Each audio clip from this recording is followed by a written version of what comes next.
أعوذ بالله من الشيطان الرجيم بسم الله الرحمن الرحيم رب اشرح لي صدري ويسر لي أمري واحلل عقدة من لساني يفقهوا قولي.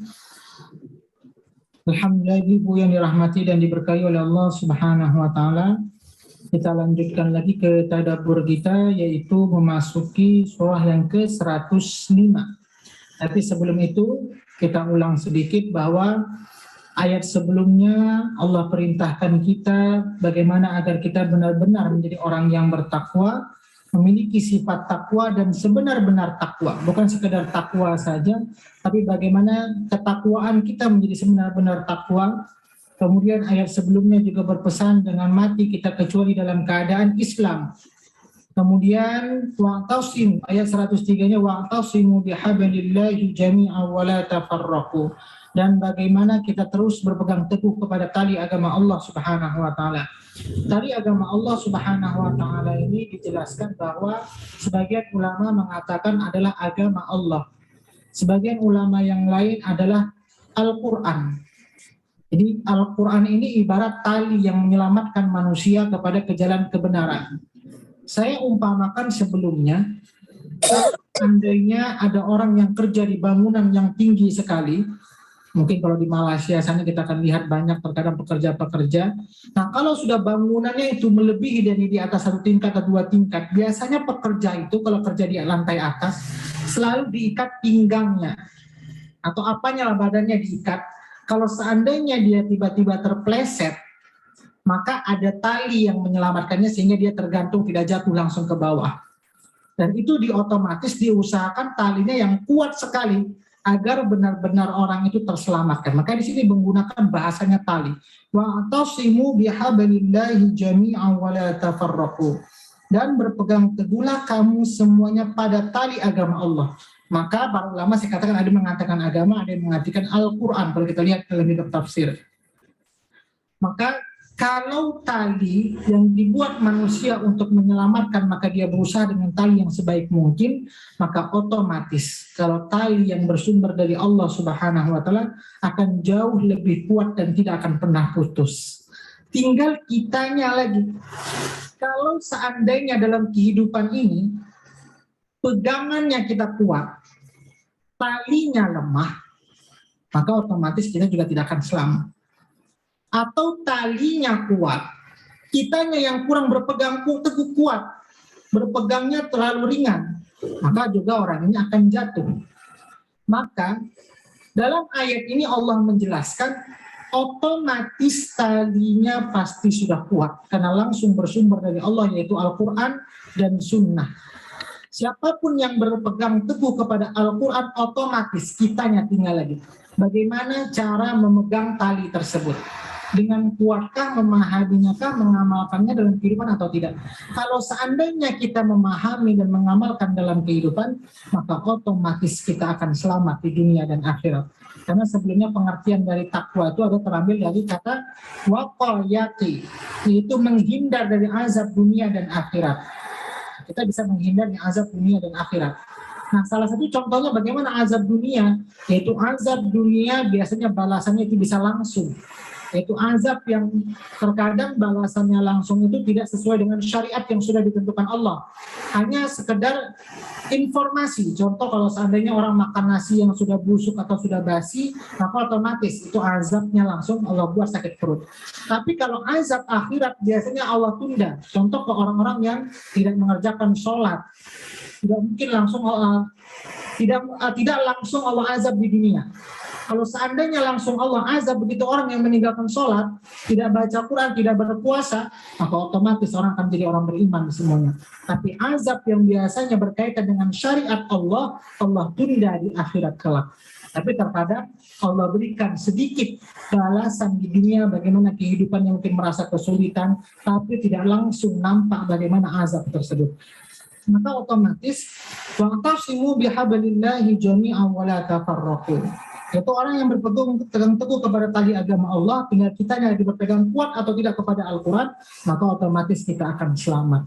Maka ibu semuanya, kita harus bersyukur kepada Allah Subhanahu wa taala. Mungkin kita hafal semua doanya, sering dibaca ketika khatam Quran. Allahumma rahamna bil Quran waj'alhu lana imaman wa nuran wa hudan wa rahmah. Allahumma dzakkirna minhu ma nasina wa 'allimna minhu ma jahilna warzuqna tilawatahu ini waktu ya, warzuqna tilawatahu ana al-laili wa atrafan nahar. Ya Allah, berikan aku rizki agar aku bisa baca Quran pagi, siang, dan malam. Jadi sebenarnya ketika ibu setiap hari itu bisa baca Quran, ibu dipilih oleh Allah Subhanahu wa Ta'ala mendapatkan rizki bisa membaca Quran.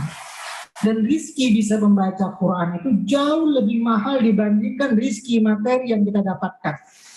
Kalau orang bekerja saja, keluar rumah, cari nafkah, di jalan tiba-tiba kita kesal dengan ketika pergi ke kantor ada eksiden atau jalan macet, kita suka kesal. Sampai di kantor tiba-tiba atau di pekerjaan tidak sesuai dengan yang kita rencanakan dari rumah, kita sudah kesal. Atau orang yang berdagang sudah keluar rumah tidak laku, pulang-pulang ke rumah bagaimana yang dialami? Lemas, kesal. Itu kalau orang yang mencari rizki materi. Terkadang dia ketika dia tidak dapatkan apa yang diinginkannya, pulang-pulang tidak semangat. Kalau dia tidak dapatkan. Tapi kalau dia dapatkan, maka dia akan bersemangat, akan gembira. Tapi realitanya Allah mengatakan warzuqna tilawatahu ana. Ya Allah, berikan aku rizki agar aku bisa baca Quran pagi, siang, dan malam. Maka ibu semuanya, ketahuilah rizki Quran ini tidak semuanya Allah berikan kepada sembarang orang. Maka orang-orang yang Allah pilih, maka seharusnya kita bersyukur. Saya selalu katakan ke ibu semuanya, di dalam Ahlul Quran ini saya tidak mencetak ibu-ibu semuanya menjadi ulama. Saya tidak mencetak ibu-ibu jadi ustazah besar. Tapi bagaimana setiap hari ibu-ibu bisa berinteraksi kepada Quran. Ibu berinteraksi kepada Allah. Karena dikatakan man arada ayyatakallama ma'allah falyaqra'ul Qur'an. Barang siapa yang ingin bercakap-cakap, bercerita, berbincang dengan Allah, maka bacalah Quran. Maka sebenarnya ini rizki yang sangat luar biasa yang Allah berikan kepada kita. Kalau dalam kehidupan saja terputus komunikasi kita sesama manusia, handphone rusak atau sinyal tidak ada, kita suka gelisah, bingung. Tapi terkadang dalam setiap hari ketika kita tidak tersambung hati kita kepada Allah Subhanahu wa Ta'ala, kita tidak gelisah. Maka alhamdulillah ibu, walaupun ibu-ibu sambil baca Quran, sambil nyetir, atau lagi di jalan, atau lagi di mall, saya tidak masalah. Insya Allah mudah-mudahan di hal lain waktu Allah Quran antarkan kita menjadi lebih khusyuk lagi baca Qurannya. Tapi paling tidak hari itu hati ibu sudah tersambung kepada Allah Subhanahu wa Ta'ala. Dalam setiap hari kita WhatsApp-an dengan orang, tersambung terus komunikasinya. Apabila kalau ada berita baik kita malah gembira, informasinya ketika tersambung dengan manusia. Tapi ketika tidak tersambung dengan Allah Subhanahu wa Ta'ala, terkadang kita tidak pernah merasa gelisah. Maka mudah-mudahan ibu kita syukuri Allah pilih kita diberikan rezeki bisa baca Quran setiap harinya. Maka dalam gelas Ahlul Quran itu, waktu itu tidak akan pernah kosong dengan sendirinya tanpa kita yang meluangkan waktu untuk Ahlul Quran. Kalau kita cari waktu yang kosong, maka tidak akan pernah ketemu kecuali kita yang mengkosongkan, yang meluangkan waktu untuk Al-Quran. Maka kalau kita lihat bagaimana umat-umat terdahulu, jadi ayat ini asbabun nuzulnya adalah pada masa Ansor, kaum Ansor, Muhajirin dan Ansor. Jadi Ansor, ketika para kaum Muhajirin, para sahabat hijrah dari Mekah ke Madinah, yang sebelumnya kaum Ansor itu berperang sampai puluhan tahun tidak pernah akur. Akhirnya kehadiran baginda Rasulullah mempersatukan mereka, kaum Aus dan Khazraj. Nah, bagaimana cara baginda Rasulullah mempersatukan mereka? Dengan mereka didekatkan kepada Al-Quran sehingga mereka menjadi umat yang bersatu dan kuat. Maka ketika di tengah jalan mereka digoda dengan orang Yahudi dan Nasrani. Lantas ketika itu baginda Rasulullah sadarkan mereka kembali Di ayat 101-nya, wa kaifa takfuruna wa antum tutla alaikum ayatullahi wa fikum rasuluh. Bagaimana kalian bisa menjadi kafir lagi atau bercerai kembali? Rasulullah hadir di tengah-tengah mereka. Quran dibacakan di tengah-tengah mereka. Akhirnya mereka tersadar dan menjatuhkan lagi senjata-senjata yang mereka ketika itu ingin berperang kembali, dan mereka meneteskan air mata. Maka ibu semuanya, apa hikmah pelajaran yang bisa kita ambil dari ayat ini? Jadi tadabbur itu sebenarnya mengambil hikmah pelajaran yang bisa langsung kita terapkan dalam kehidupan. Kalau orang zaman dahulu ketika membaca Al-Quran, mereka menjadi bersatu hatinya, menjadi kekuatan yang besar. Tapi realita kebanyakan sekarang, setelah kita belajar Quran, saling menyalahkan. Bukan menjadi malah persatuan, tapi menyalahkan. Maka ini kita ambil pelajaran. Setelah kita baca Quran, setelah kita tahu ilmunya, bagaimana kita merangkul, bukan malah menjauhi orang-orang yang sepatutnya tidak harus dijauhi. Maka inilah dulu pelajaran yang dapat kita ambil. Kemudian, wadhkuru ni'matallahi 'alaikum idh kuntum a'da'an fa'alafa baina qulubikum fasbahtum bi ni'matihi ikhwana. Dan janganlah kamu bercerai-berai seperti umat kaum Auf dan Khazraj. Dan ingatlah nikmat Allah kepadamu ketika kamu dahulu masa jahiliyah bermusuhan. Jadi kaum Auf dan Khazraj dahulu bermusuhan. Ketika itu Allah kembalikan mereka, persatukan lagi. Lalu Allah mempersatukan hatimu sehingga dengan karunia-Nya kamu menjadi bersaudara. Sedangkan ketika itu kamu berada di tepi ujung neraka. Jadi kalau orang yang sebenarnya jauh dari Allah, mereka itu sedang berada di tepi neraka. Lalu Allah menyelamatkan kamu dari sana. Demikian Allah menerangkan ayat-ayatnya kepada kamu agar kamu mendapatkan petunjuk. Nah, ini ayat yang sebelumnya sudah kita bahas, saya tidak bahas terlalu dalam lagi. Nah, bagaimana agar kita bersatu, agar kita bisa istiqomah, agar umat Islam ini menjadi kuat?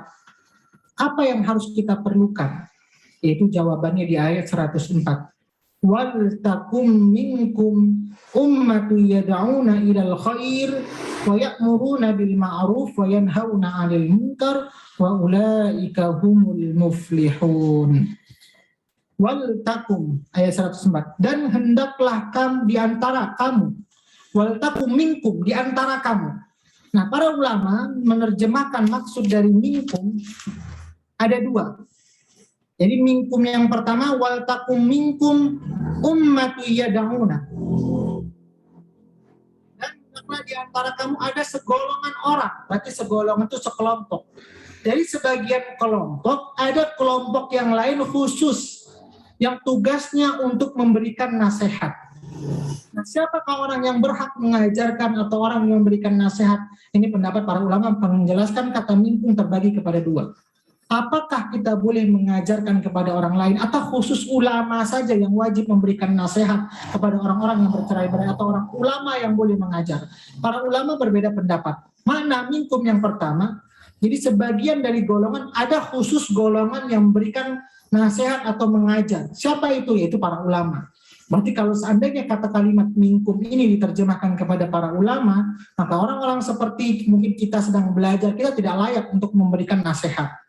Tapi sebagian ulama yang lain menerjemahkan kalimat minkum, yaitu orang-orang di antara kamu, bukan segolongan. Min dari kum kamu. Jadi wal takum minkum. Jadi dianjurkan orang-orang di antara kamu ummatu yad'una ilal khair, mengajak di dalam kebaikan. Nah, bagaimana caranya? Kalau seandainya kita mengajarkan sesuatu tapi ilmunya kurang, maka para ulama menerjemahkan kalimat minkum ini adalah sesuai dengan kemampuan kita. Kalau kemampuan kita berdakwah menjadi guru di sekolah, maka sampaikanlah apa yang kita punya. Kalau seandainya kita punya ilmu bisa mengajarkan di kampus, mengajak baru mahasiswa menjadi kebaikan, maka sampaikanlah ilmu yang kita punya. Kalau seandainya ilmu kita terbatas, paling tidak kita memberikan nasihat untuk anak kita di rumah. Jadi sebenarnya setiap manusia itu dituntut untuk selalu berdakwah mengajak kepada kebaikan. Kalau seandainya ilmu kita terbatas, yang memberikan nasihat untuk anak kita. Dan inilah bagaimana bangsa menjadi bersatu. Kalau semuanya punya tugas untuk mengajak kebaikan. Maka wal takum minkum ummatu yad'una ilal khair. Kemudian yad'una ilal khair. Makna khair ini adalah diterjemahkan kebajikan. Wa ya'muruna bil ma'ruf. Jadi kalau diterjemahkan, dan hendaklah di antara kamu ada segelintir orang yang menyuruh kepada kebajikan. Kemudian ya'muruna bil ma'ruf, dan mengajak kepada yang ma'ruf. Ma'ruf itu juga terkadang orang menerjemahkan kebaikan. Padahal kalau kita lihat makna ma'ruf dengan khair itu berbeda. Kalau khair yaitu yang diterjemahkan melakukan kebajikan yang bersifat nilai universal atau umum, yang kira-kira setiap orang itu bersepakat bahwa orang ketika disebutkan itu bersepakat mengatakan itu baik. Atau ketika dia mengatakan, contoh, semua orang cinta dengan keadilan, itu salah satu khair, bersifat universal, umum. Siapapun kalau ditanya pasti suka dengan keadilan. Atau ketika ditanya, jadi kalau seandainya kita disuruh memberikan nasihat, maka sampaikanlah nasihat itu yang kira-kira tidak ada perpecahan. Ilmu ini kita kurang menyampaikan nasihat, tidak hebat para ulama mungkin bisa menjelaskan secara detail. Maka bagaimana cara kita memberikan nasihat? Wal takum minkum ummatu yad'una ilal khair. Dan berpegang teguhlah kamu semua kepada tali agama, dan hendaklah di antara kamu segolongan orang-orang yang menyuruh kepada kebajikan, menyuruh kepada yang ma'ruf. Makna khair ini bagaimana ketika kita memberikan nasihat? Ini kalau kita berdakwah yuk. Kalau seandainya kita menyampaikan, mengajak orang lain, sampaikanlah yang kira-kira semua orang itu sepakat bahwa tidak ada perbedaan di dalamnya. Contoh mengajak jangan korupsi, semua orang tidak akan suka korupsi. Hukum mengatakan semua tidak ada yang berpaling. Kemudian mengajak kesepakatan melakukan adil, semua orang pasti akan adil.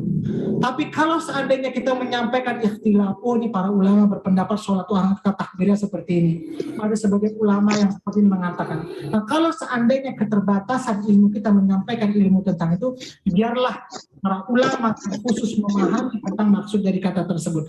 Itulah dari kata minkum terbagi kepada dua.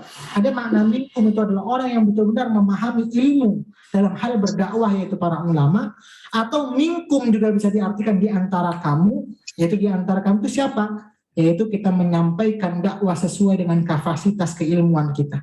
Nah paling tidak bagaimana cara menyampaikannya? Yad'una ilal khair. Sampaikanlah yang kira-kira setiap orang itu sepakat bahwa itu baik. Tidak ada perselisihan di dalamnya. Sholat 5 waktu, semua orang sepakat. Tapi kalau seandainya menyampaikan pada ikhtilaf hadis ini yang sampai para ulama berbeda pendapat, kalau ilmu kita kurang, lebih baik jangan. Nanti bisa menjadi perpecahan. Ini bagaimana Islam mengajarkan dalam hal berdakwah. Wal takum minkum ummatu yad'una ilal khair wa ya'muruna bil ma'ruf wa yanhauna 'anil munkar wa ulaika humul muflihun. Masih ayat sebelumnya. Dan mencegah dari yang mungkar. Kemudian ma'ruf itu juga para ulama mengartikan, yaitu pengertian ma'ruf itu adalah segala sesuatu kebaikan yang sesuai dengan syariat, yang sesuai juga dengan tradisi manusia atau tradisi orang di suatu wilayah. Contoh kita mengajarkan itu pengertian ma'ruf itu adalah kebaikan yang sesuai dengan syariat dan sesuai dengan tradisi manusia. Contoh al-khair, kalau sifat secara umum, kita diwajibkan oleh Allah Subhanahu wa Ta'ala menutup aurat. Kemudian ma'ruf ini lebih spesifik lagi. Tadi saya katakan ma'ruf itu sesuai dengan syariat dan ada kaitannya dengan tradisi. Kalau kita lihat bagaimana cara orang Indonesia dengan orang Arab dalam hal menutup aurat, mungkin orang Arab para wanita dia mungkin harus pakai cadar. Jadi tradisi mereka. Jangan kita paksakan juga menutup aurat bagi orang Indonesia mungkin harus bercadar juga. Tapi tutuplah dengan bagaimana tradisi mereka, cara berpakaian mereka. Maka itulah adalah ma'ruf. Jadi perbedaan antara al-khair, dia lebih umum, ya'muruna bil ma'ruf, menyampaikan sesuai peraturan dengan syariat Allah, sesuai uruf. Uruf itu adalah tradisi di mana wilayah tersebut. Jadi juga cara berbakti kepada orang tua, semua orang sepakat. Tapi terkadang cara berbakti orang itu antara negara dengan negara lainnya memiliki cara yang berbeda. Itu namanya ma'ruf. Wa yanhauna 'anil munkar, dan mencegah dari kemungkaran, dan mencegahnya juga tergantung bagaimana tradisinya. Wa ulaika humul muflihun.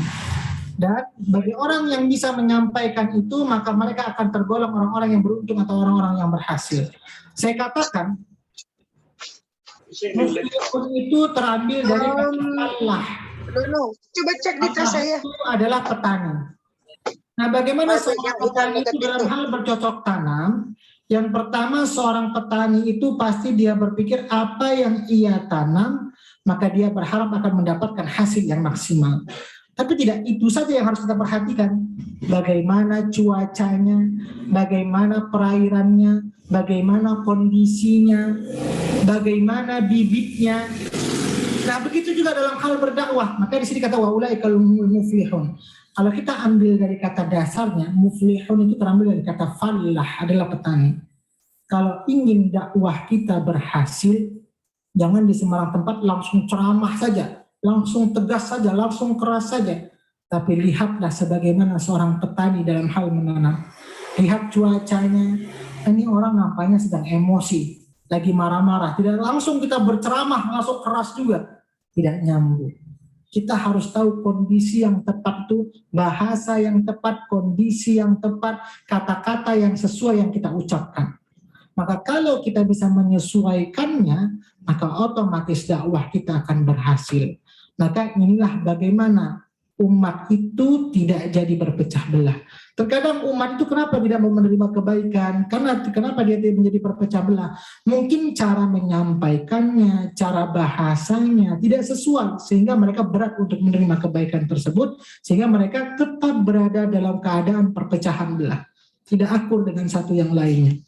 Maka inilah bagaimana caranya untuk berdakwah agar kita keluar dari perpecahan, harus ada orang yang selalu mengingatkan dalam kebaikan.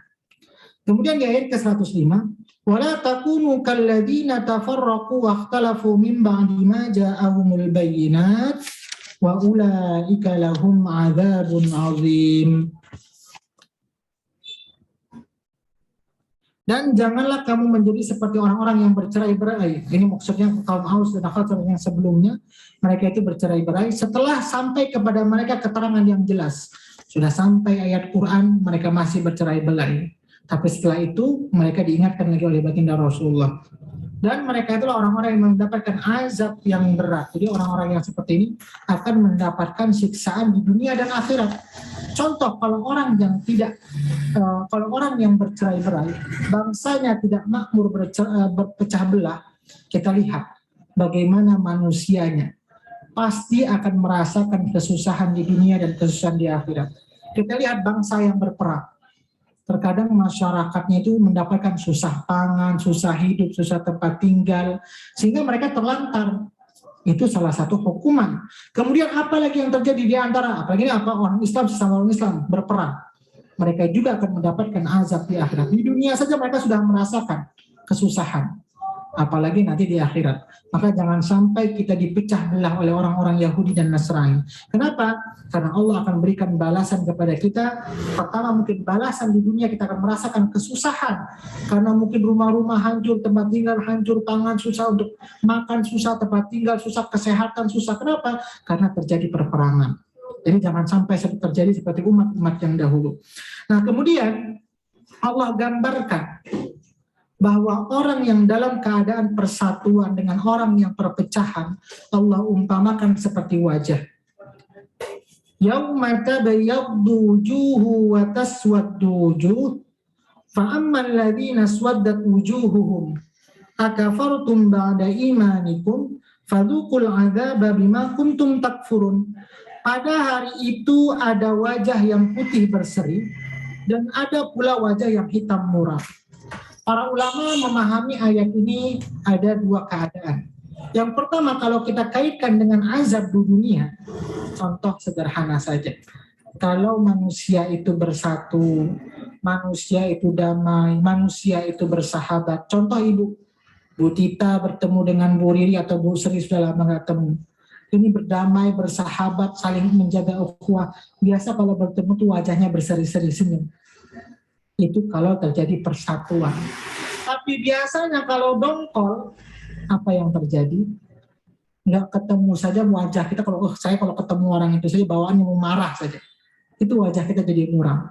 Dalam dunia saja sudah bisa gambarkan, kalau orang yang menjaga ukhuwah, kalau orang yang menjaga silaturahmi, maka Allah akan tanamkan, cerminkan wajah mereka dengan berseri-seri.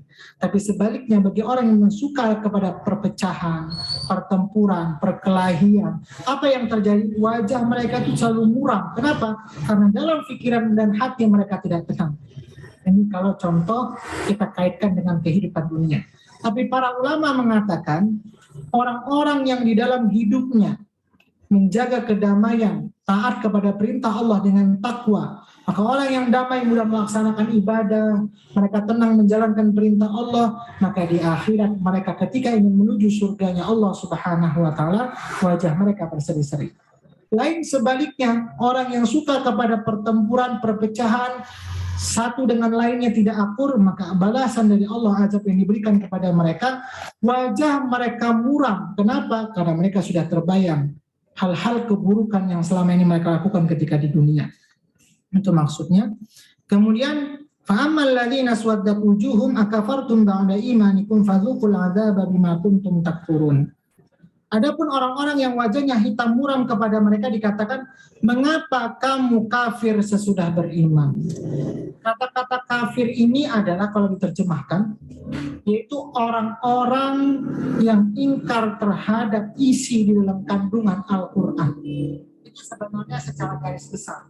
Apa pengertian dari kafir?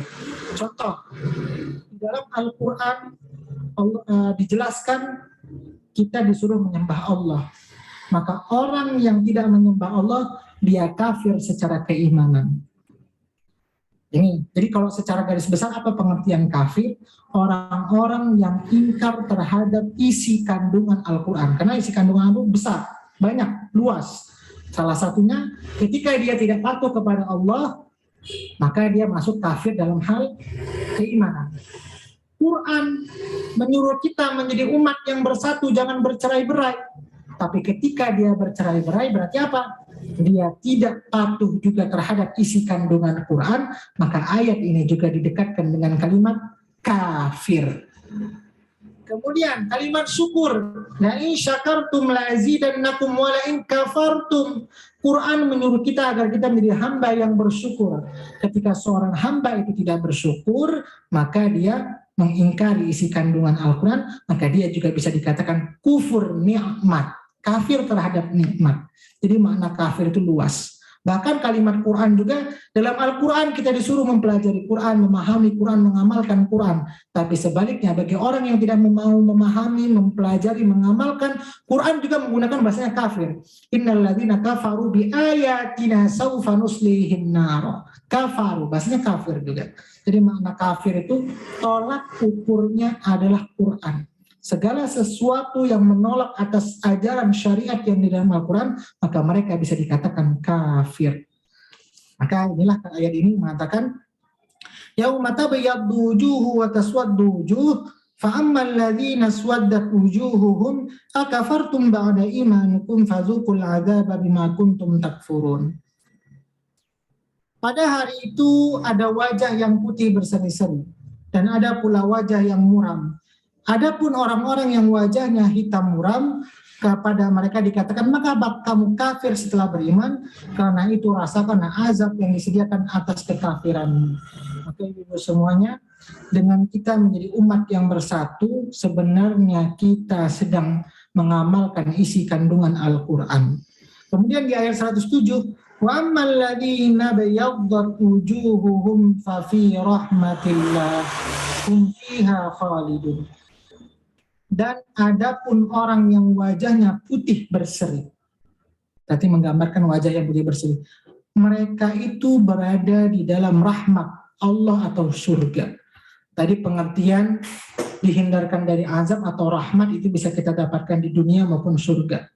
Kemudian ketika Allah menjelaskan kalimat rahmat, di sini bahasa Allah menggunakan kalimat fi. Wa ammal ladzina bayaddat wujuhuhum fafi, dan adapun orang-orang yang wajahnya putih berseri, mereka berada di dalam rahmat. Jadi kalau seandainya bukan diberikan rahmat, kalau diberikan mungkin tidak semuanya, tapi Allah di sini mengatakan di dalam rahmat. Contoh kalau ada pulpen, saya masukkan ke kantong saya. Berarti pulpen ini dari segala sudutnya masuk dalam kantong saya, di dalam. Jadi baik tintanya, tutupnya, isinya, pulpennya, itu berada dalam kantong saya. Nah, kalau orang yang sedang berada di dalam rahmat Allah Subhanahu wa taala, maka Allah akan jaga orang ini. Baik jaga dari segi keluarganya, baik jaga dari kesehatannya, baik jaga dari segi anaknya.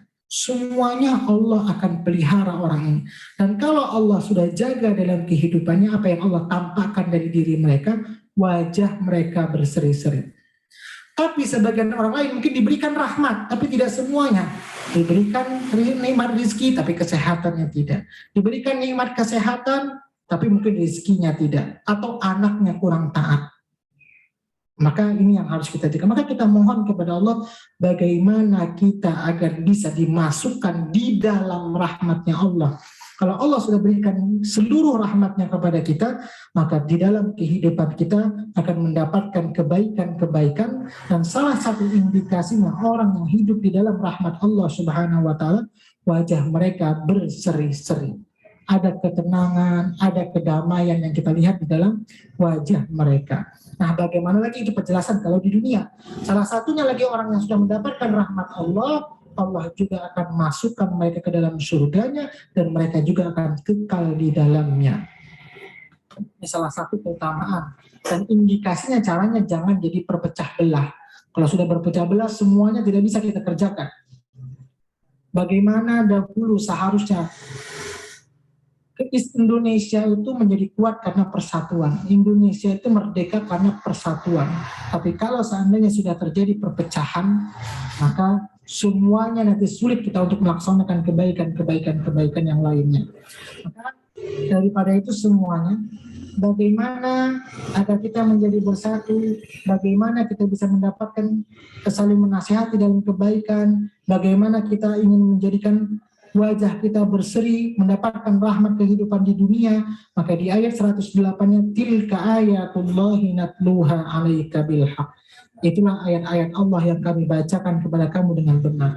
Salah satunya, bagaimana kita terus dekat dengan Al-Quran. Dan Allah menggunakan bahasanya, tilka ayatullahi natluha. Ada tilawah. Saya sering menyebutkan dengan musabaqah tilawatil Quran. Kalau qiraah itu adalah bacaan, yang bacaan itu terkadang bisa kita ambil, bisa kita amalkan, atau terkadang bacaan itu tidak perlu kita amalkan. Itu qiraah. Jadi qiraah itu bermaknanya luas. Quran bisa digunakan bahasanya qiraah. Baca Quran juga bisa digunakan bahasanya qiraah. Tapi kalau tilawah, qiraah itu bisa mengandung unsur suci atau tidak suci, baik atau tidak baik, itu menggunakan kalimat qiraah. Tapi kalau sudah tilawah, ini terambil dari kata tatlu, adalah bacaan yang suci, bacaan yang harus difahami, dan bacaan yang seorang pembaca itu dituntut untuk mengamalkan isi bacaan. Contoh kalau qiraah, itu baca Quran. Kalau seandainya yang kita baca informasi tentang keburukan, perampokan, tidak dituntut seorang yang membaca Quran itu untuk mengamalkan perampokan tersebut. Kemudian pembunuhan, tidak dituntut seorang yang baca Quran itu untuk membunuh juga. Tapi kalau sudah menggunakan kalimat tilawah itu biasa lebih fokus kepada Quran. Tapi kalau qiraah dia bisa Quran, bisa kita ketenangan, dia bisa suci tidak suci. Tapi kalau sudah tilawah, itu adalah maksudnya kitab suci Al-Quran. Maka dengan kita mengamalkan Al-Quran di dalam kehidupan, insya Allah kita akan mendapatkan rahmat Allah karena kita dimasukkan kepada surga. Dan orang-orang yang dekat dengan Al-Quran, mereka akan jauh dari perpecahan. Wallahu yuridu zulman lil alamin. Dan Allah tidaklah berkehendak menzalimi siapapun di seluruh alam ini. Dan Allah itu sebenarnya tidak mau menzalimi hambanya, tapi sebenarnya hambanya lah yang menzalimi dirinya sendiri. Allah sudah berikan informasi secara jelas. Kalau kamu berbuat ini, risikonya ini. Kalau kamu berbuat ini, maka kamu akan mendapatkan balasannya ini. Maka dengan kita semakin rajin, semakin sering mentadaburi Al-Quran, sehingga kita tahu rambu-rambu dalam kehidupan. Jangan dikatakan Allah menzalimi kehidupan kita, tapi sebenarnya kitalah yang melanggar aturan-aturan Allah Subhanahu wa Ta'ala. Bagaimana umat-umat dahulu diazab oleh Allah Subhanahu wa Ta'ala? Faktornya apa? Karena mereka ingkar, tidak mau mengamalkan kitab yang sudah diturunkan kepada mereka. Tadi ayat 109, walillahi ma fis samawati wa ma fil ardh wa ilallahi turja'ul umur. Dan milik Allah lah apa yang ada di langit dan apa yang ada di bumi, dan hanya kepada Allah segala urusan dikembalikan. Maka setelah kita berusaha, apa yang kita lakukan, berusaha dengan menjalankan perintah Allah Subhanahu wa Ta'ala, intinya kita tinggal bertawakal lagi apa yang sudah kita kerjakan. Kita serahkan lagi kepada Allah Subhanahu wa Ta'ala, tapi setelah kita berusaha. Pengertian dari tawakal itu bukan berarti semata-mata kita langsung berserah diri tanpa ada usaha. Tapi setelah usaha, baru kita tawakal kepada Allah Subhanahu wa Ta'ala. Maka mudah-mudahan itu kedamaian itu harus diusahakan. Setelah kita berusaha, diri kita menjaga kebaikan, diri kita menjadi keluarga yang baik di lingkungan terkecil, insya Allah maka orang-orang lain akan melihat bagaimana kita melakukan kebaikan, kedamaian. Tapi kalau kedamaian itu tidak diusahakan, maka terus akan terjadi keributan. Baik keributan kelompok atau satu kelompok yang lainnya. Boleh kita berkelompok, tapi jangan sampai di antara satu kelompok dengan kelompok yang lainnya saling menjatuhkan, saling perpecahan. Ini yang kita harapkan dari ayat yang kita baca. Mudah-mudahan kita menjadi umat yang bersatu, umat yang kuat, umat yang berpegang teguh kepada Al-Quran, sehingga kita menjadi bangsa yang baldatun thayyibatun wa rabbun ghafur, dikatakan ala Al-Quran, bangsa yang tentram, bangsa yang damai, sehingga kita mudah melaksanakan kebaikan-kebaikan di dalam kehidupan. Ini saja mungkin Ibu tadabbur kita sampai ayat 109. Silakan Ibu, ada yang mau tanya?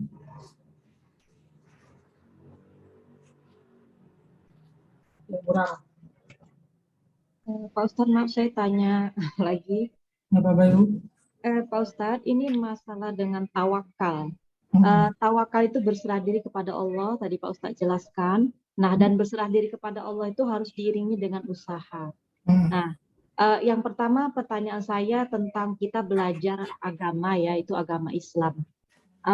Kalau saya bertawakal kepada Allah untuk belajar agama Islam itu, saya memilih guru yang memang membawa kebaikan dan kedamaian. Nah, ada juga sebagian guru juga yang terkadang mengajarkan kebencian terhadap kelompok lain ataupun terhadap seseorang gitu, untuk mengajaknya supaya sama membenci. Nah, pernah saya ditegur, saya tidak membenci, saya tidak membenci secara pribadinya, cuman saya tidak mau ajakannya. Saya ditegur gitu, yang menegur saya bilang dia itu adalah penghafal Al-Quran, bukan penghafal, apa kalau sudah hafal Al-Quran itu apa Pak Ustadz? Tafsir atau Maksudnya hafal Al-Quran itu dia sudah hafal Al-Quran itu, dia seorang ulama, dia sudah hafal Al-Quran. Bagaimanapun kita harus ikut apa kata dia. Mau benar, mau tidak, kita harus ikut. Nah, saya tidak setuju dengan itu. Karena usaha saya, selagi yang baik, saya ikut. Selagi nggak baik, saya tidak mau ikut. Nah, itu bagaimana Pak Ustadz? Karena keyakinan teman saya itu seperti itu. Nah, dan ini ya bagi saya bahaya gitu. Karena pernah terjadi pada masa Pilpres. Nah, itulah saya disarankan bagaimanapun ulama, kamu harus ikut kata dia, mau benar mau tidak, karena dia adalah hafiz ya Pak Ustadz, kalau penghafal Al-Quran. ya, hafiz, Hafiz, dia ulama. Oke, saya tidak setuju. Itu bagaimana? Itu yang pertama pertanyaan saya. Yang kedua tentang tawakal, ya, ini berhubungan dengan hutang piutang. Jadi ada kasus Pak Ustadz, seorang itu terlibat hutang, kemudian dia hutang, ada yang mengajarkan sudah, kamu tawakal saja, kamu nggak usah bayar hutang itu. Dia hutang nih, ini orang masih muda, punya anak, anaknya juga sudah ada yang besar. Nah, jadi dia tidak membayar hutang itu, dia mendengarkan saran kawannya, tidak membayar hutang itu.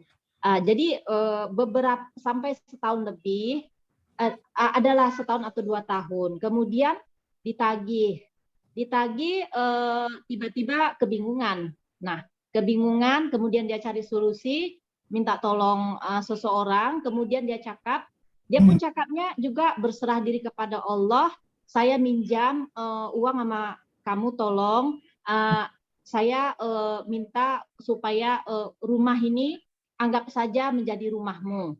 Nah, jadi kalau saya tidak bisa bayar hutang, anggap kami numpang dengan kamu di rumah kami ini yang sudah menjadi rumahmu. Nah, kemudian saya kalau tidak bisa bayar sampai akhir hayat saya, tolong diikhlaskan. Nah, sementara kita tahu dia masih muda. Satu, yang kedua dia ada anak juga sudah besar dan ada anak yang insya Allah panjang umur akan menjadi generasi dia untuk penerus. Kalau memang ada hutang, ya insya Allah bisa dilanjutkan untuk dibayar oleh anaknya. Misal seperti itu. Nah, kalau saya berpikir, kalau Anda bertanggung jawab, tentu Anda berpikir oke, kalau misal ya dia kan masih muda tapi udah berpikir seperti itu. Kalau misal saya tidak sanggup, mungkin insya Allah akan dilanjutkan anak saya atau apa. Itu menurut pandangan saya, Pak Ustadz. Tapi cara dia berbicara seperti itu apakah sudah betul? Karena dia sih orang yang taat sholat, tidak mau meninggalkan sholat. Nah, jadi saya tidak tahu ini ajaran dari mana, sehingga dia lebih kepada mengharap kalau berhutang diikhlaskan saja. Dan itu menjadi amal ibadah untuk orang yang mengikhlaskan menghutangkan ke dia. Itu pemahaman si beliau gitu. Jadi saya tidak sependapat, cuma saya mau minta pendapat Pak Ustadz itu bagaimana. Nah, itu pertanyaan saya Pak Ustadz, terima kasih banyak. Yang pertama, pertanyaan Bu Rara, bagaimana kalau seandainya ada ulama tolak ukurnya, dia kan hafal Quran, baik benar maupun kita ikuti. Itu kondisi adalah salah. Saya sendiri pun kalau seandainya omongan saya salah, ibu-ibu nggak perlu mengikuti saya, cari yang benar. Karena yang dijamin oleh Allah Subhanahu wa Ta'ala al-ma'sum adalah baginda Rasulullah. Karena langsung baginda Rasul dibimbing oleh Allah Subhanahu wa Ta'ala. Di luar dari itu yang namanya manusia, walaupun terkadang ulama sekalipun, walaupun mereka memahami ilmu, terkadang ada terpleset salahnya. Maka kita tidak bisa. Nah, itulah gunanya kita diberikan akal dan pikiran agar kita bisa membedakan mana yang baik dan benar. Sesuai dengan tuntunan Al-Quran yang ia sampaikan. Contoh, ada seorang ustadz yang menyampaikan seperti ini, tidak sesuai dengan pemahaman kita dan kita sudah pelajari dari Quran, maka kita pilah saja. Oh, ini tidak perlu kita ikuti. Karena bisa saya katakan yang berhak tidak ada keluar dari kesalahan al-ma'sum adalah baginda Rasulullah. Di luar dari itu, baik ulama sekalipun pasti ada salahnya tergelincir. Kalau selagi itu baik kita ikuti, tapi kalau seandainya tidak baik, kita tinggalkan yang tidak baiknya. Seperti itu. Itu yang pertama. Yang kedua, nah bagaimana kalau seandainya ada orang yang berhutang, sistemnya dia mengharapkan agar orang itu ikhlas. Yang pertama, dengan cara berhutang, itu ayat yang paling panjang dalam surah Al-Baqarah ayat ke-48. Ya ayyuhalladzina amanu, satu halaman itu tentang hutang. Wahai orang-orang yang beriman, apabila kamu melakukan piutang untuk waktu yang ditentukan, hendaklah menulisnya, dan hendaklah orang penulis di antara kamu menuliskan dengan benar. Jadi yang pertama, apa yang diajarkan ketika dulu saya sudah sampaikan tadabbur ini, ketika ada orang yang ingin hutang, pertama kita harus tanya, dan ini perintah menulis, tulis kapan dia hutang, kemudian kapan dia ingin membayar, harus kita tulis. Agar apa? Orang ini punya usaha untuk membayar. Kalau seandainya ada orang yang hutang, insya Allah nanti saya akan bayar kalau saya sudah punya uang. Maka orang yang seperti ini sebenarnya dia sudah punya niat tidak mau membayar hutang. Karena dalam ayat ini sudah dianjurkan ketika ada orang yang hutang, catat kapan dia memulai membayar, kapan dia berhutang dan kapan dia mulai membayar, dan ditanya bagaimana nanti cara kamu melunasi hutangnya. Dan itu jelas dalam satu ayat 282. Jadi kalau seandainya nanti saya nggak tahu nih gimana cara bayar hutangnya, jangan dipinjamkan orang seperti itu. Kenapa? Dari awal dia sudah tidak punya niat, indikasi bahwa dia tidak akan sungguh-sungguh nanti untuk membayar hutang. Tapi kalau kita tahu nih, wah ini orang ini hutang, punya usaha, katanya usahanya punya warung makan, berarti mungkin bisa dari warung makannya nanti hasil untungnya dia gunakan untuk menyicil hutangnya. Tapi kalau dia sudah menggunakan bahasa, nanti ya kalau saya sudah punya duit, nah ini kita tidak boleh seperti itu. Maka kita harus datang. Tanya betul-betul. Oh, saya utang nanti mungkin 5 bulan, tanggal sekian, di hari sekian, jam sekian saya akan datang. Kalaupun seandainya kita tidak punya uang, kita harus berserah diri kepada yang menghutangkan kita. Kita datang dengan baik-baik. Maaf, contoh, Bu Citra, saya belum punya uang ini untuk bayarnya. Ini kalau orang tekad niat baik untuk bayar. Saya belum punya uang, bolehkah Bu Citra menunda hutang saya? Oh, nggak bisa. Kalau seandainya nggak bisa, contoh berserahnya dirinya, saya punya barang ini. Boleh mungkin Bu Citra sebagai jaminannya. Itu namanya orang berserah diri. Maka kalimat agama, adin, mana saya sampaikan, adin itu bisa diartikan agama. Adin bisa diartikan hari pembalasan. Adin bisa diartikan hutang. Dan pengertian dari muslim, kemarin kita lihat di dalam Al-Quran, apa pengertian muslim? Berserah diri. Seorang orang Islam itu diberikan nikmat begitu banyak kepada Allah Subhanahu wa Ta'ala, seperti orang yang diberikan uang untuk dipinjamkan, maka sebenarnya kita punya hutang budi. Nah, kita sebenarnya kalau dilihat kita ini punya hutang budi sama Allah, begitu banyak nikmat. Tapi karena kita nggak mampu membalas nikmat yang Allah berikan, bagaimana? Kenapa kita dikatakan muslim? Maka serahkanlah diri kita kepada Allah dengan cara kita patuh terhadap perintahnya. Nah, orang yang berhutang juga dikaitkan dengan kalimat agama. Nah, agama itu dikaitkan dengan orang muslim. Bagaimana caranya? Kalau dia benar-benar orang muslim, serahkan diri kita ketika kita tidak mampu untuk melunasinya. Ngomong betul-betul, Bu Citra, saya udah janji nih 6 bulan nih, tapi saya nggak mampu juga bayarnya.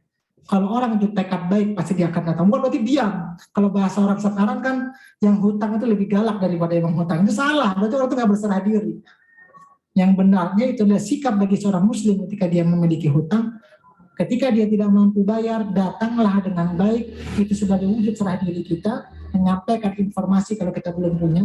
Kalau seandainya dia tetap memaksa, apa yang kita miliki harus menjadi jaminan atau gadaian untuk melunasi hutang kita. Seperti itu. Itu adabnya dalam Al-Baqarah 282. Jadi kalau ada orang berharap ketika hutang Bu Rara, saya hutang, tapi saya berharap Bu Rara mengikhlaskan, itu salah. Tidak boleh hutang seperti itu. Kenapa? Karena dipacu ketika kita hutang, dicatat, dan dilihat apa pekerjaannya. Salah satu wujud agar bagaimana orang itu berusaha untuk melunasinya.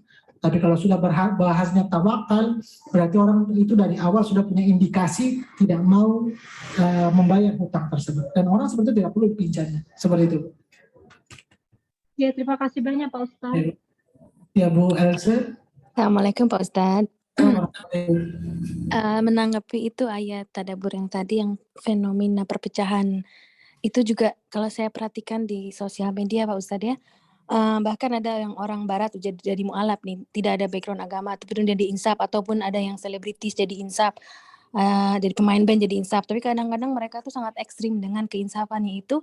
Jadi kalau menasihati di sosial media memang frontal gitu, dan saya nggak terlalu setuju itu Ustadz, karena jadi orang baru belajar jadi akan takut gitu, bahkan saya pun kok gitu amat gitu ngasih taunya gitu, kayak misalnya posting suami istri gitu kan, dua-duanya udah hijab gitu, memang istri pakai makeup gitu, dia influencer gitu ya Ustadz ya, tapi kan ada suaminya di situ, dia langsung bilang suaminya tuh dayus, katanya dinikmatin oleh istrinya dinikmatin banyak orang, boleh aja dia di konten gitu berdua gitu kan, social influencer itu dayus katanya suaminya, bolehin aja istrinya ngomong gitu di publik, konten lah biasa Ustadz. Terus yang kayak gitu itu menurut saya tuh frontal gitu Ustadz, karena akan banyak maksudnya jadi bikin takut gitu. Ya. Memang sih ada mudaratnya kan, memang mungkin jadi penyakit ain atau apa gitu ya, yang harus mereka ini, tapi untuk jadi karena apa ini akhir zaman juga Pak Ustadz, banyak sekali maksudnya perbedaan yang jadi orang tuh jadi ada yang gimana Pak Ustadz memandang. Yang pertama itu ada buku Fiqhud Dakwah, itu M. Nasir. Jadi kita harus paham dulu bagaimana konsep dalam hal berdakwah. Terkadang kan ada orang punya ilmu, tapi konsepnya tidak pandai menyampaikan ilmu. Maka tadi kalimat dakwah, wa takum minkum ummatu yad'una ilal khair, dalam mengajak kebaikan dikaitkan dengan wa ulaikal muflihun. Memang di sini diartikan sukses. Tapi kalau kita lihat dalam tafsir, muflihun itu tamil dari kata falah yang artinya petani. Petani itu pasti orang yang berdakwah pasti berharap. Saya nasihati Bu Elsa atau saya ngajak Bu Elsa mengaji, saya berharap Bu Elsa itu bisa pandai mengaji. Tapi caranya kalau saya menyampaikan kepada Bu Elsa dengan kasar, kalau nggak ngaji kamu nanti masuk neraka, kamu jadi orang kafir. Itu juga tidak bisa dengan bahasa yang halus. Bu Elsa lagi di tengah ramai-ramai orang, kumpul mungkin dengan teman-teman puluhan orang. Bu Elsa ini mungkin lagi orangnya nggak suka ngaji. Saya malah, jangan dekat-dekat Bu Elsa malas ngaji. Itu juga salah karena tidak melihat kondisinya. Maka dikatakan wa ulaika humul muflihun, diumpamakan seperti falah petani. Petani itu kalau mau menanam sesuatu buah, lihat musimnya, ini cocok nggak musim panas nanam padi, cocok nggak musim panas ini nanam jagung, cocok juga musim dingin ini nanam contohnya kelapa. Lihat musim-musimnya. Nggak bisa setiap hari kita harus menanam. Lihat udaranya, musim panas kah, musim hujan kah. Agar apa? Hasil dari tanaman itu maksimal. Harus dipupuk, harus diperhatikan. Nah, ketika kita melihat ngajak orang berdakwah, bukan sekali situ aja. Kita ajak dia kebaikan langsung kita lepas. Tidak juga. Harus diperhatikan sejauh mana nih perkembangan teman kita, didekatkan terus, diberikan semangat seperti dipupuk, jangan langsung ditinggal seperti itu Bu. Jadi memang harus ada triknya. Seperti orang yang berpetani, mungkin dia harus perhatikan dengan lemah lembut tanamannya, sehingga apa? Nanti di akhirnya dia mendapatkan tanaman hasil yang maksimal, seperti itu. Jadi kalau ditanya dakwah itu ya dalam surah An-Nahl, ud'u ila sabili rabbika bil hikmah, lemah lembut, mau'izah, ada pelajaran yang diambil dari dakwah kita, seperti itu. Ya baik Pak Ustadz. Ya, itu kalau ada ulama yang gitu baru sih, misalnya orang barat ya. Bagus sih secara tauhid gitu Pak Ustadz, tapi kalau soal udah masuk ke ranah itu frontal gitu, keras gitu. Saya jadi ketakutan sendiri. Saya pun takut gitu, apalagi yang baru ini, baru belajar gitu ya. Kan ustadz-ustadz berdakwah tuh kepada orang Islam keras, kepada orang kafir gak keras. Ini kebaliknya. Sesama orang beriman ketika ngajak kebaikan, kayak musuhnya diajak orang itu. Seharusnya kan dirangkul, bukan menjadikan orang beriman itu musuh. Tapi ketika dia tidak tahu, kita ajarkan kebaikan. Tapi ketika dekat dengan orang kafir, mereka biasa-biasa saja. Padahal salah satu ciri umat Nabi Muhammad, asyidda'u 'alal kuffar. Tegasnya itu kepada orang kafir, bukan kepada orang beriman. Seperti itu, Bu. Ya baik Ustadz, terima kasih. Jazakumullah khair. Baik, Ibu. Berikutnya Bu Sri. Assalamualaikum Ustadz. Alhamdulillah. Alhamdulillah sudah terjawab tadi Bu Rara tanya semua. Nah, ya. Terima kasih. Ini tentang utang piutang. Jadi dengan rasa yang tidak enak kemarin kan ada, ya biasalah orang minta tolong ke saya untuk bayarin kuliahnya. Saya tidak pernah menjanjikan apa-apa, tapi dia minta tolong waktu tahun pertama. Tapi tahun berikutnya dia nagih lagi seperti saya tuh udah janji sama dia, dan orang ini nggak mikir gitu. Kalau kita tuh bukan punya pohon uang, tiba-tiba saja, nih ada tagihan 14 juta, harus dibayar besok atau lusa gitu. Loh, nggak sopan gitu. Itu jadi kadang-kadang mau nolong nanti jadi kesel gitu. Itu yang jadi beban juga. Tapi saya turutin. Itu pun nggak langsung dikasih. Saya ulur dulu. Nah, last nih semester akhir pun sama. Terus padahal saya sudah bilang ada adab gitu. Ada adab caranya. Kamu bilang kamu pinjam, tapi tidak seperti pinjam, seperti kamu punya simpanan di bank, saya yang simpan. Terus kamu juga nggak pernah tanyakan kondisi saya, apalagi saat sekarang ini gitu ya. Terus tidak mungkin saya ceritakan, uraikan dari A sampai Z semua keadaan kita kan, dan orang pun dia juga nggak percaya gitu. Nah, tapi ngeyel, nggak ada lagi tempat meminta katanya. Saya bilang ada Allah, cuman saya nggak pakai blow on aja di belakangnya. Ada Allah, kenapa kamu nggak doa gitu? Terus sudah ulur. Terus akhirnya dia bilang ya udah mungkin saya harus istirahat dulu kuliahnya katanya. Kalau bisa sambung tahun depan, insya Allah saya tetap minta tolong. Terus dia mau gadaikan rumah ke orang. Akhirnya kan saya jadi melas. Kasihan. Gimana ini? Akhirnya saya bilang, tolong ditulis kwitansi yang lalu-lalu. Itu kan kamu udah bilang pinjam. Terus saya bilang ini ada di Quran juga. Saya harus jelaskan, minta penjelasan metode pembayaran nanti dari mana, siapa bayar, sistemnya bagaimana gitu. Akhirnya saya kasih sih ada ya udah itu aja sih. Terus tadi yang saya mau tanya kan Ustadz bilang ayat 282 ya Al-Baqarah ya. Yang paling panjang itu, satu halaman. Ya. Itu kalau kita pinjamkan orang dengan hati kesel, berkah nggak sih sebenarnya? Yang pertama ya harus ada keikhlasan. Kalau kesal juga nanti pasti dampaknya tidak baik. Di sini antara demi kemarin kata ridho. Dalam ayat itu di tengah ada kata-kata ridho itu kan berarti ikhlas, mengikhlaskan. Kalau seandainya ke hati kita dongkol tidak terima, ya kalau bisa jangan seperti itu.